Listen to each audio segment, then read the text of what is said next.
What if one morning you walked outside and saw your neighbors dancing uncontrollably in the middle of the street? No music, no celebration, no festival, just ordinary people dancing for hours, then for days, and no matter how exhausted they became, they simply couldn't stop. It sounds like something from a horror movie. But according to historical records, this really happened in the summer of 1518 in the city of Strasbourg, then part of the Holy Roman Empire. Within weeks, hundreds of people reportedly joined the mysterious dance. Some collapsed from exhaustion, and contemporary accounts even claimed that several people died, although historians still debate the exact number. But perhaps the strangest part of all, instead of trying to stop the dancers, the authorities encouraged them to keep dancing. Why would an entire city believe that dancing was the cure? Let's uncover one of history's most mysterious events. It all began in July 1518. A woman known as Frau Trophia suddenly stepped into the streets of Strasbourg and began dancing. There was no celebration, no musicians, no audience. She simply danced.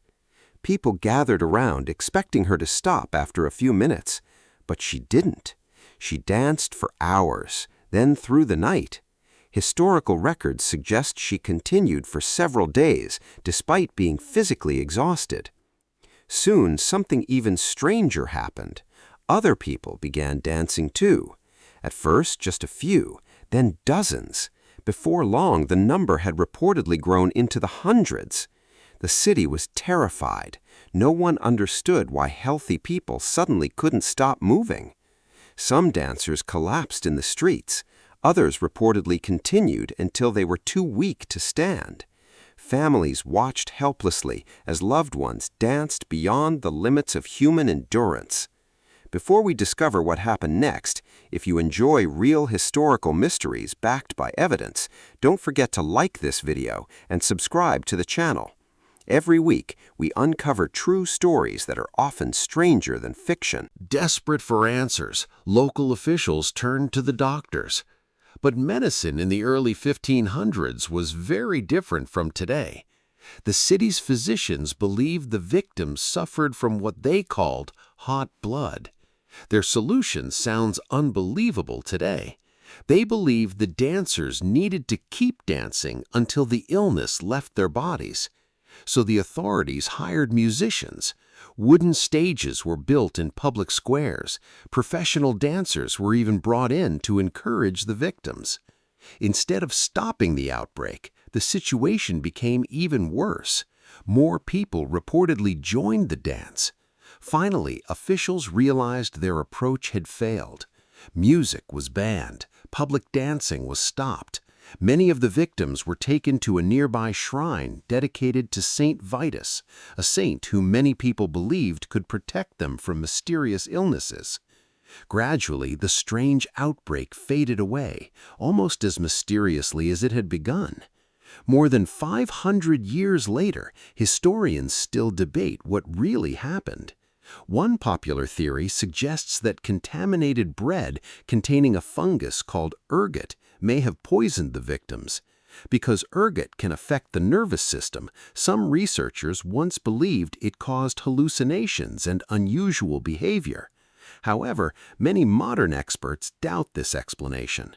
People poisoned by ergot usually suffer severe pain, muscle spasms, and weakness, making continuous dancing for days extremely unlikely. Another theory has gained much stronger support. Many historians believe the event may have been a case of mass psychogenic illness, sometimes called mass hysteria. Life in Strasbourg was incredibly difficult. The city had experienced famine, disease, poverty, and years of hardship. People lived under constant fear and emotional stress. Some researchers believe that this overwhelming psychological pressure may have triggered a collective reaction, causing large groups of people to unconsciously imitate the same strange behavior. Even today, no single theory explains every detail, and that is exactly why the dancing plague of 1518 remains one of history's greatest unsolved mysteries. Today, thousands of people walk through the streets of Strasbourg without realizing that those same roads once witnessed one of the strangest events ever recorded. An event where ordinary people danced without music, collapsed from exhaustion, and left behind questions that historians still cannot fully answer. So here's one final question for you.